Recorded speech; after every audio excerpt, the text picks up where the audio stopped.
Guys Bhopal तत्काल का मामला, 1 घंटे कंटिन्यू बारिश होने के कारण भोपाल में आई बाढ़। देखिए आप,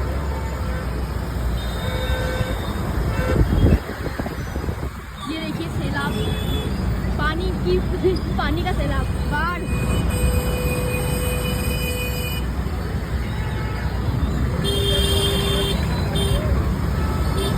ये देखिए सब्जी मंडी। हाँ बोलो।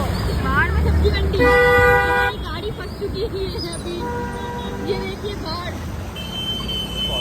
कितना